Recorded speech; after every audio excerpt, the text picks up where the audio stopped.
Model Making Guru is sponsored by emodels.co.uk. Make something awesome.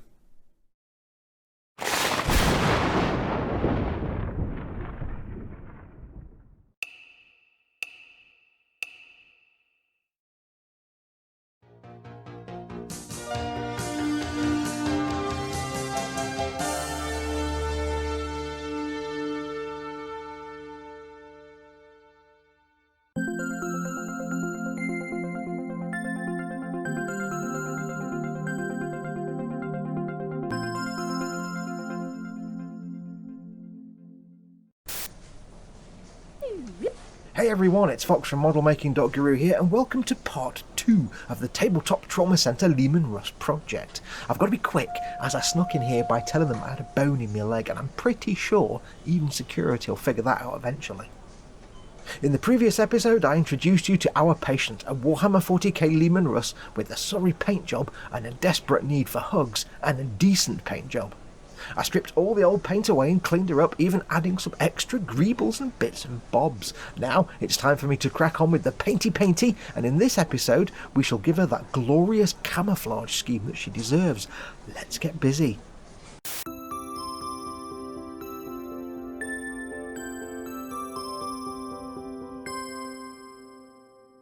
Now, before I go ahead and start the actual painting, I've done one very important step that beginners might not know about, and that is to prime your model. You can see here it's now a beautiful Deathguard green colour. I've applied Citadel's Deathguard Green Rattlecan primer. Now, primers are very important because a primer is not a paint. A primer is a product that usually has a colour, but you spray it on and its entire purpose in life is to give the paint something to stick to.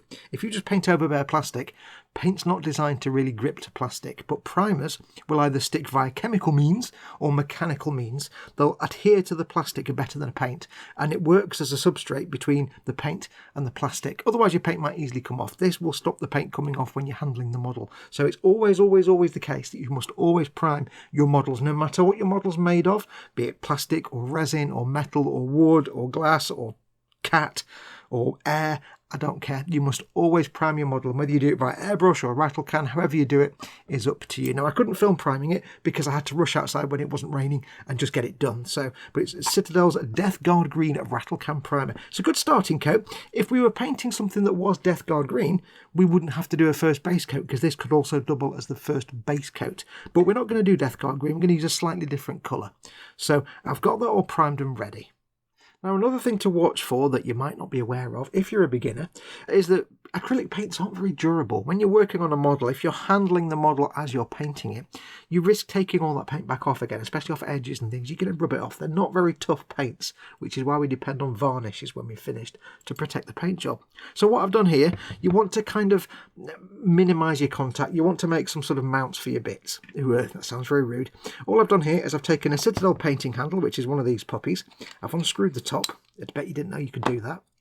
I've blue tacked this one onto the bottom of the turret, so I don't have to handle the turret now while I'm working on it.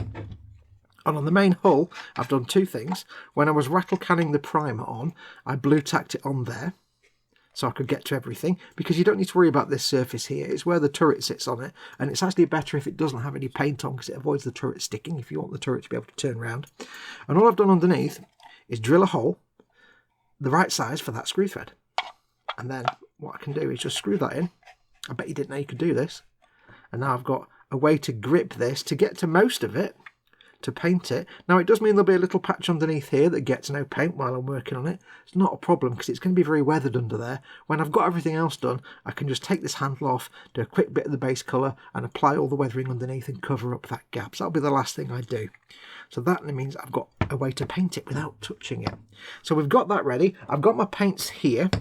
Move these out of the way. Now, of course, the point of this series is to take a model that's poorly painted, strip it down, repaint it, and then teach the original artist where they went wrong and how they could do better. To that end, I need to stick to two things. One, I need to stick to the original colour scheme that the artist does as best I can. And second, I need to stick to their methods. So first of all, their methods were, it looked obviously brush painted. So there's going to be no airbrushing in this model at all because that's not what was on the original model.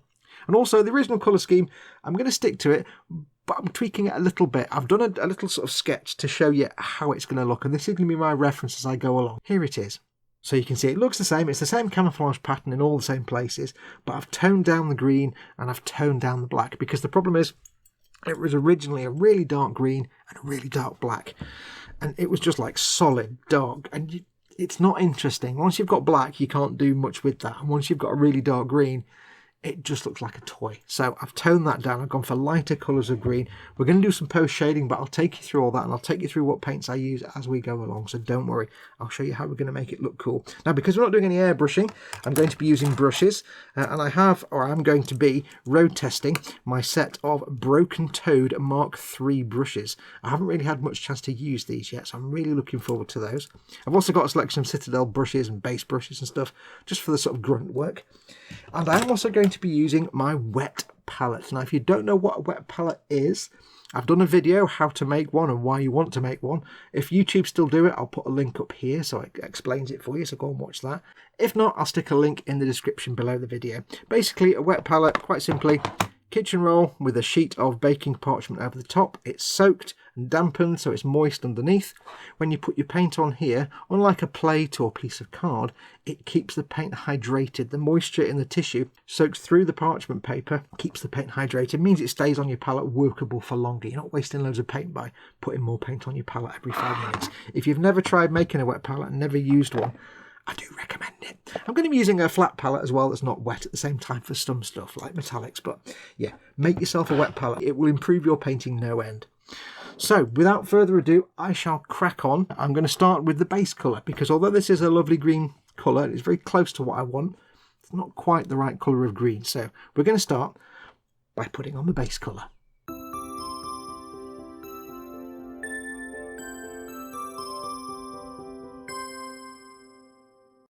Okay, so the first colour you're going to see is Death World Forest, one of my favourite green shades in the Citadel range. Now, don't panic about writing down all the different colours.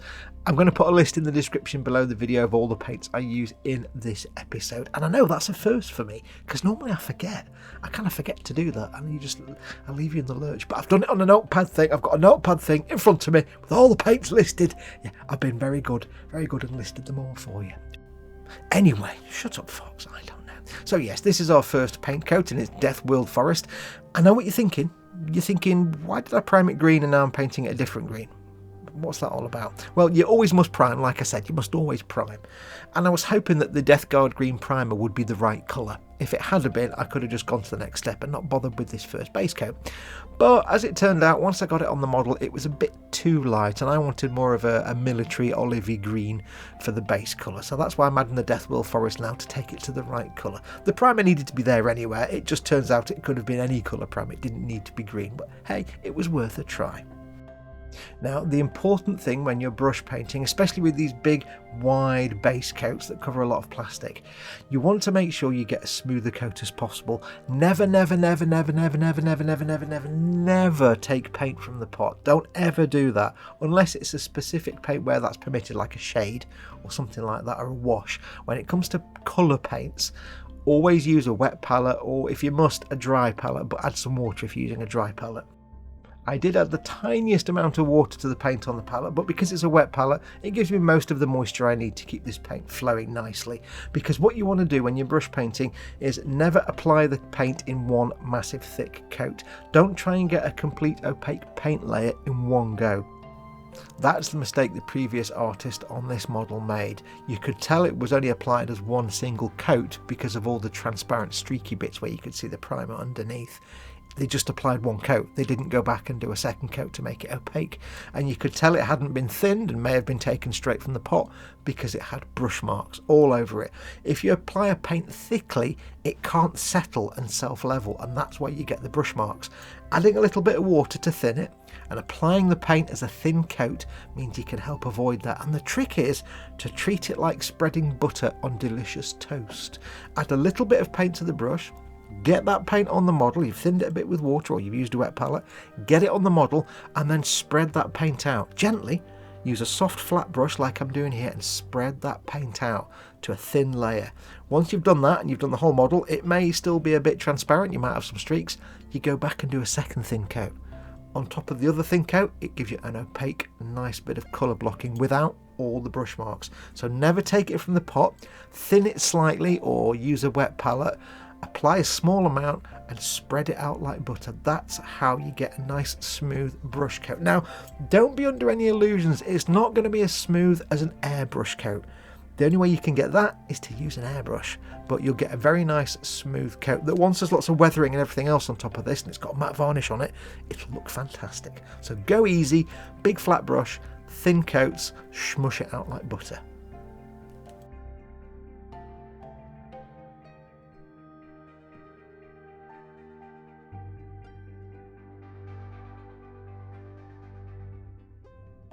Now it's time to start tackling the black patches, and for this we're going to use a colour called Skavenblight Dinge. I love that name, Skavenblight Dinge. Now, you might notice it's not black.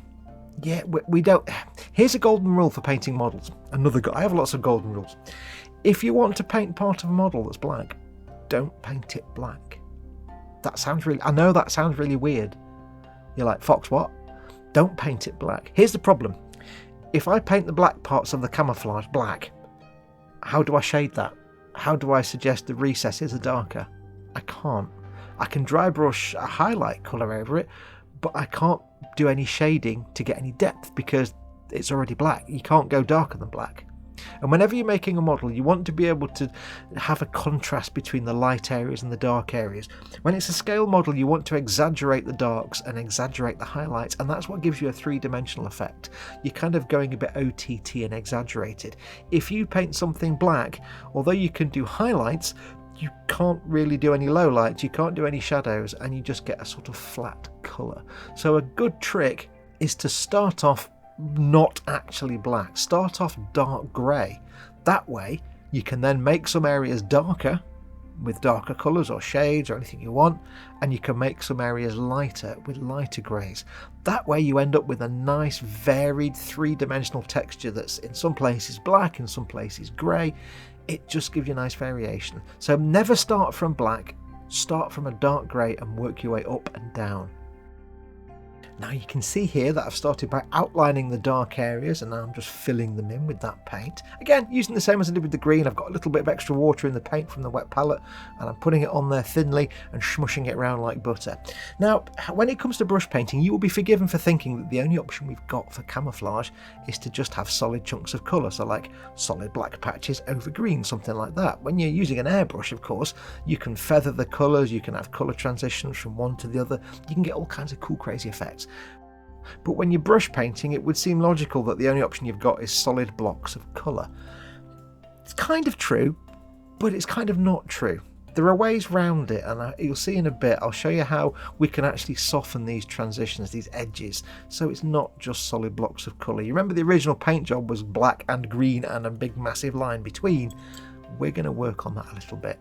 But for the moment, I'm just getting this base colour down again. You can see here it's a bit patchy, it's a bit streaky and not very good coverage. That's because I've done one thin coat. After I've done that thin coat, I'll do a second thin coat until we get a solid dark grey colour.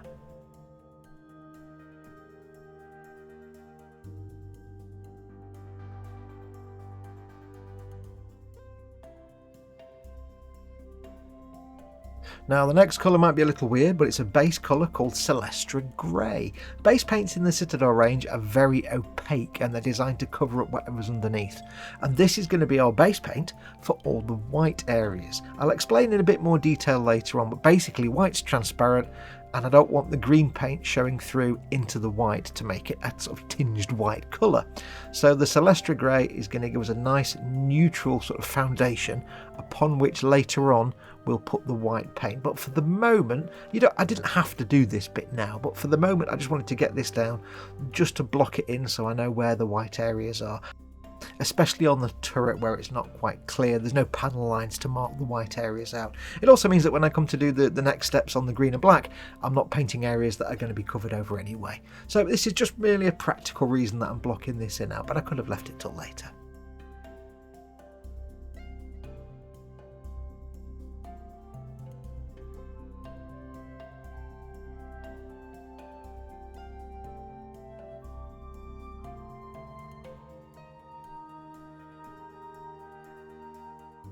And there we go, that's the blocking in for the base camouflage scheme done. Now it's interesting to note that just simply by doing multiple thin coats of each colour, we've already done more and better than the original artist. If you remember, that paint scheme was kind of transparent with streaking and patches and uneven paint finish. By doing multiple thin coats, we've now got nice solid colour. Now you can still see here and there's some shiny patches, there's some little bits where perhaps you can see a hint of the paint underneath. It's not quite opaque, but that's fine. As long as there's no brush marks, that's the important thing to avoid. As long as there's no brush marks, because we're doing a weathered and used vehicle, a little bit of patchiness here and there, a little tiny bit, is absolutely fine, because it's just really the brush painting version of some of the variations you get when you do airbrushing. With airbrushing, you get different patches of colour, different thicknesses and different opacities, and it's nice and varied. Brush painting, you tend to be working with flat coats at this stage. So any little patchy variations, we can factor that into the weathering later on. So don't worry too much. As long as you don't have brush marks, that's the main thing to avoid. As long as it's not streaky as hell, then it's fine. Now the next step is to make this paint pop. This looks nice, but it's flat and lifeless. We need to bring out the recesses and also pop out the highlight areas and give it a nice, almost pre-shaded airbrush look, but obviously without an airbrush. So for that, we're going to use various techniques, starting off with some shades. Now, you remember how I said about not taking paint from the pot? Doesn't apply to shades. Shades are basically Citadel's sort of washes. They're not quite washes, but they are, but they're not. Their purpose is twofold. One is they will go into all the recesses, they'll flow into all the recessed areas, and they'll flow around any raised details and create shadowing effects and depth effects. They'll give you darkness. This colour in particular will give you darkness in the recessed areas, but it will also tint the flat areas as well and change them slightly. Now in the case of this shade, which is Nuln Oil, this will make everything look darker and oily and stained and dirty. Now you notice here I'm just slapping it on. I'm not being careful. I am making sure it doesn't pool up anywhere. I don't want that to happen, but I am just getting it all over the model and spreading it around. It's going to give me a really patchy finish, but that's what we want. Now the reason I'm doing this is because when this process is finished, when we finish the camouflage, we want a nice contrast between dark areas and light areas. We want like dark shadowy green, we want a medium tone green and highlight areas, we want the black areas and some medium grey areas. We want to have some dynamic contrast between shadow and light. We don't just want flat green and flat black. So this is going to be the basis of that. We've got the base colours down. Now we're toning them down and darkening them with this shade. And this is to give us the lowest of the lows. And from this we'll work up to highlights. So this is going to go all over the model, kind of carelessly, but not that carelessly. We just need to get it on there. We don't worry if it's got patches and watermarks. Don't worry about that. We're going to sort that out in the coming steps. The only place I'm not going to be putting this is over the Celestra grey areas, because they're being saved for later.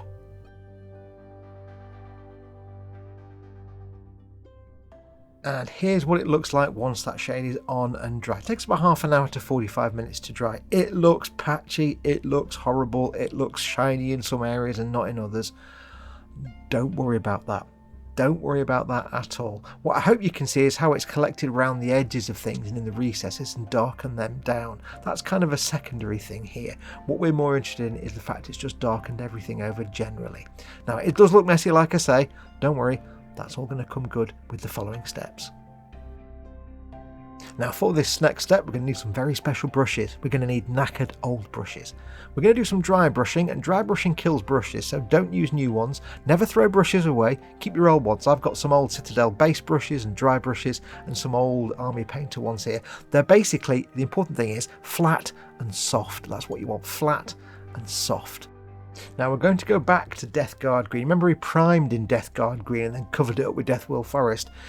Deathwhirl Forest is a little bit darker than Deathguard Green, so we can use now the Deathguard Green as a highlight for the Deathwhirl Forest. And saying all this is really hard because of the stupid names. So what we're going to do, we've got a little bit of paint on the brush, not much. We need to take most of that paint back off again. You see here I'm getting most of it off on the tissue. We want almost nothing left. And all I'm going to do is I'm going to use little squiggly motions with almost no pressure and almost no paint on the brush, and I'm going to build up colour in the centre of panels. I'm going to go around the model Where the green areas are, I'm going to build up this little squiggly bit of brushwork in the middle of panels. What that will do, because you've got no paint almost on there and it's very gentle circular motions, you're going to get a real soft edge. It's not like painting a line where you get a solid edge. You get this soft transition between the paint you've applied, which is transparent, and the darker green underneath, which we've darkened down with the Nuln Oil.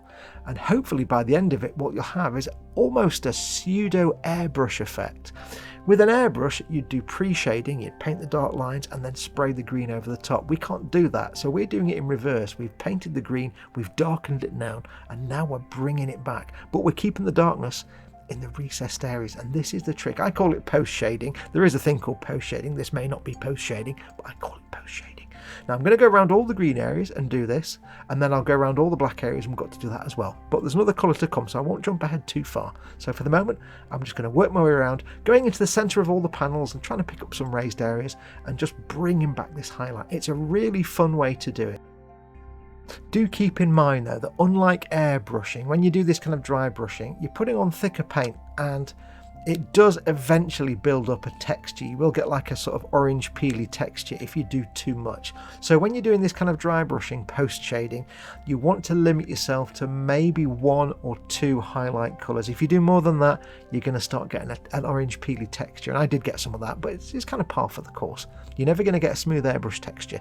Just keep that in the back of your mind. You can't do like 35 different coats of dry brushing highlights because that would look terrible. Best to stick to 1 or 2 highlight coats. And the second and final green highlight is Ogryn Camo. Now we're going to do exactly the same as we've just done, but we're going to focus on a smaller area, more towards the centre of panels, going out not quite as far, a little lighter with the brush, and we're also going to try and pick up some of the edges a bit more as well, just to give it that little final, little light highlight here and there.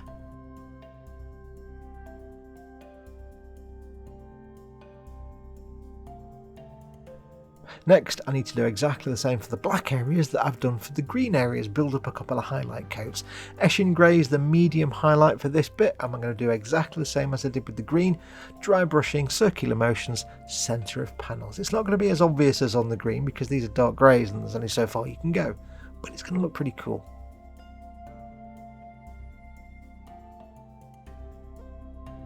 Now I'm going in with some Mechanicus Standard Grey as our second grey highlight colour. Again, as before, lighter touch, smaller movements, just focusing in the middle of panels, but a bit more effort to try and pick out the edges here. Because it's a dark colour, I want to kind of make the edges pop a bit more than I did with the green. But again, it's a gentle touch with this second highlight, just subtle hints.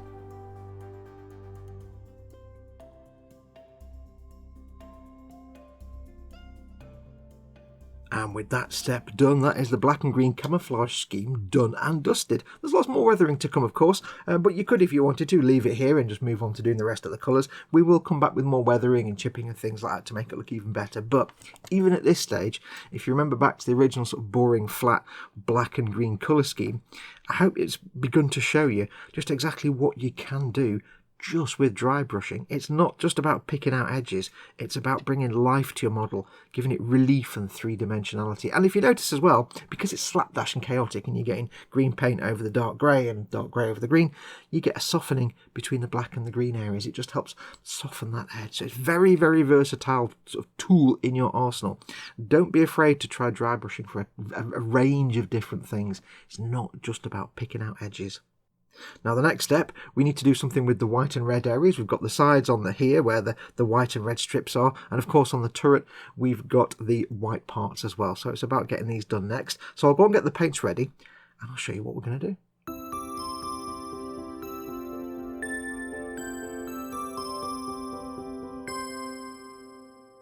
Okay, so how are we going to paint these white parts?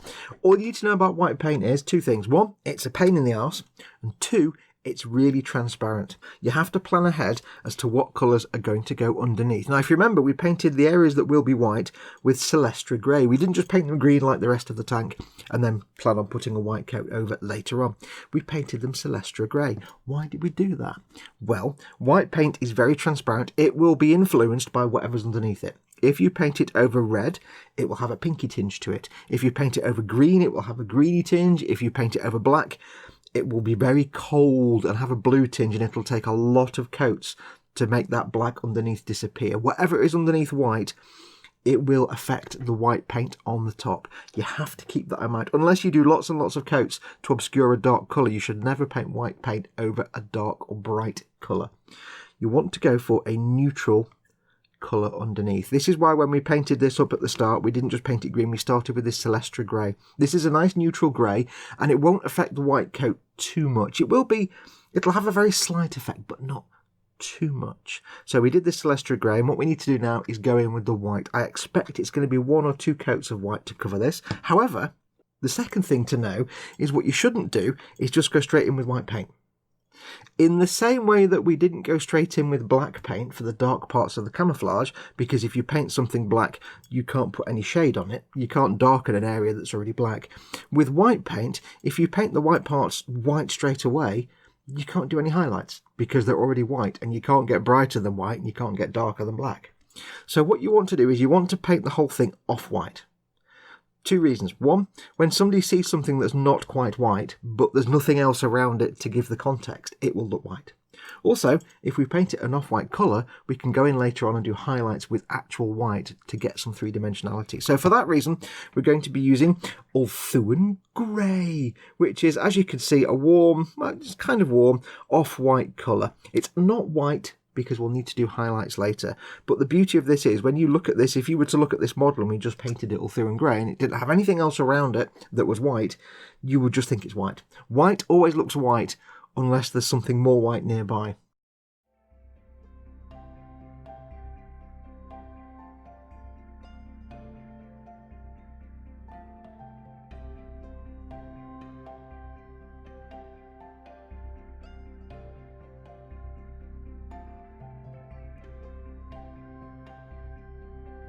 Once that's done, it's time to sort out the red stripes on the sides of the tank and the little red bits on the cannon. Now for this I'm going to use Mephiston Red, which is my favourite of all the Citadel paints. It's a beautiful, deep, dark, opaque red colour, and I can think of at least one person who'll be really happy that I'm using this colour. Now, a lot of people get a bit panicky when it comes to doing freehand stuff because they think they haven't got the mad skills to do lines or chevrons or checkers. I'm just going to say that's nonsense. You can all do it. It's not hard at all. There is a little bit of a secret. I will be talking about it later. But at this point, all you need to do is simply do an outline, the area that you want to demark your stripe, and then fill it in. That's it. Now I find here, you'll see I've got the model at 45 degrees. That's just the most comfortable way for me to paint and maintain a reasonably straight line. Some people prefer painting horizontally, some people prefer to paint lines vertically. I just like this kind of 45 degrees, but I'll vary it depending on the model. Once the outlines are done and you're happy with it, it's just a case of going in and filling it in. Now, in the same way when we did the black camouflage, take a slightly bigger brush, this is a base brush, and I'm just filling in the red here, thin down a little bit from my wet palette, and I'll do 2 thin coats of this just to get a nice opaque red colour. Now, it's very important at this point, you will most likely have a slightly wibbly wobbly line, or it won't be quite straight, or it'll be maybe not quite 90 degrees to the horizontal, or there'll be something about it you're not happy with. Don't panic. Once you've coloured it in and it's a nice big red stripe, just go back with the white colour and just make sure to touch up any bits where it's not quite vertical or it's a bit wibbly wobbly. Just tidy it up. You'll do some back and forth with the red and the white, and I will talk about that more later, but just make sure you're happy with it, get it nice and straight, and you'll be good to go.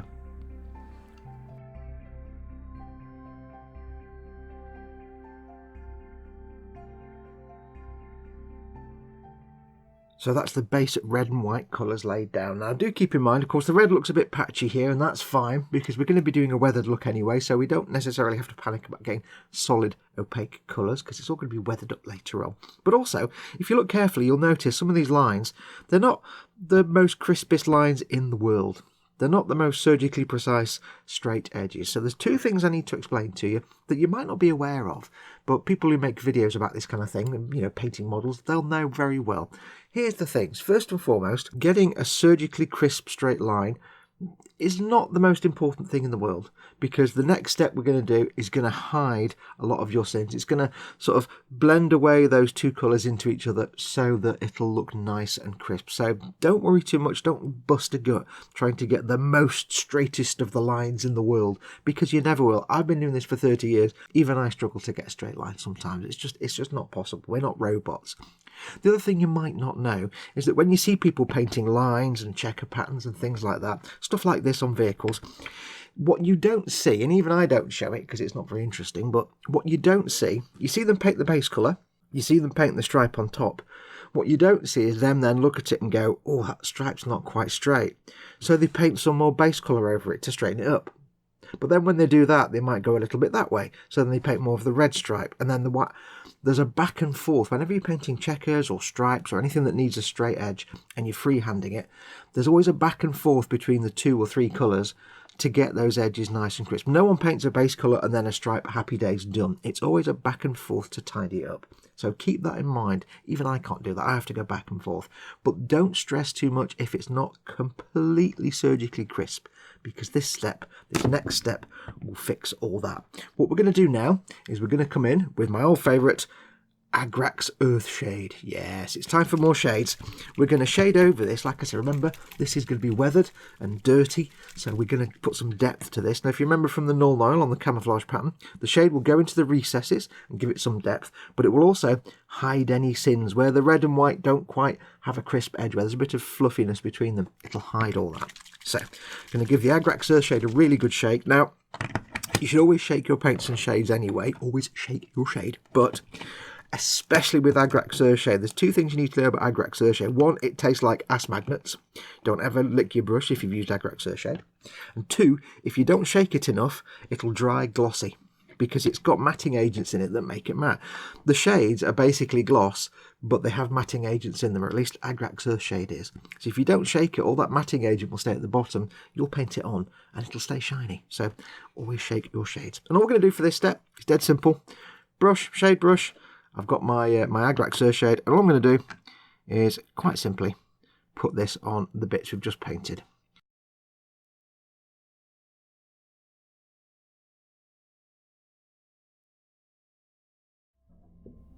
Once that's dried, it's time to do for the whites and reds what we did for the greens and blacks earlier. We're going back in with some Ulthuan grey, and we're going to be doing some dry brushing to bring back the lighter areas now that we've darkened it all down with the shade.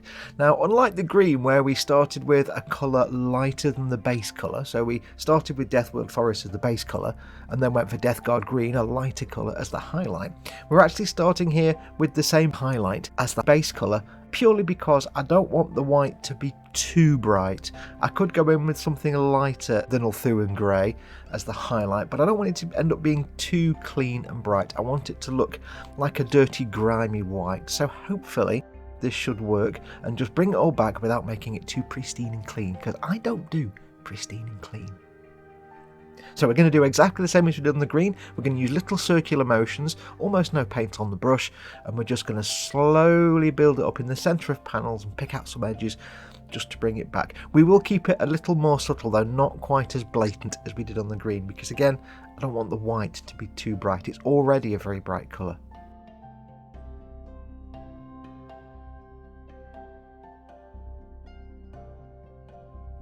We're going to follow the same logic for the red areas, and instead of using a brand new highlight colour, we're going to use the same as the base colour, just to bring it back from the dark shade. We're going to focus more Mephiston Red on the centre of the panels, pick out some edges, again, just to bring it back a little bit, but not make it too bright. Same as before, almost no paint on the brush, squiggly circular motions, you know it by now.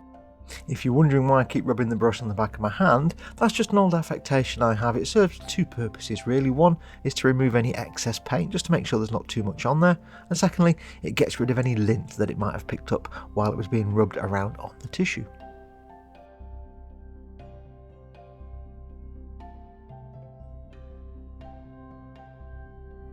And then for the last 2 dry brush highlights, for the whites we've got White Scar, which is a wonderful, very bright, quite transparent white colour. Again, just going to be dry brushing this over the white areas, but concentrating on a smaller area and trying to pick out the edges a little bit more.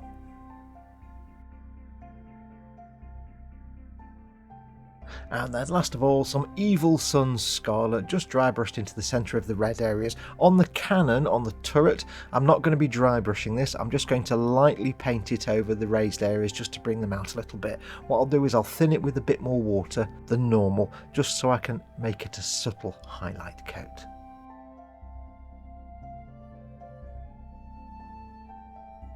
And with that done, that's where we're going to leave it for today. We've now got all the main base colours down, for the colour scheme at least. Now there's still a lot more to do. We've done the camouflage, we've done the red, and we've done the white, but we've still yet to do all the tracks, the figure, the searchlights, the metallic things, the gold bits, the weapons, the spades, all the little bits and bobs that we've still got yet to paint. There's tons left to do, but we'll leave it there for today.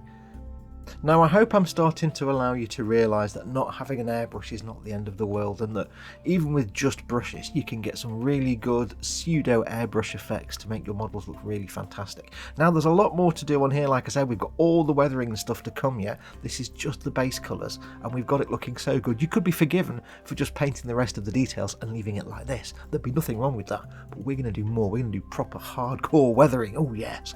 But hopefully, like I say, you've started to see that brushes can be quite a powerful way to paint. So don't lose heart if you can't afford an airbrush, or if you're a bit too young for one, or you've tried it and you just didn't like it.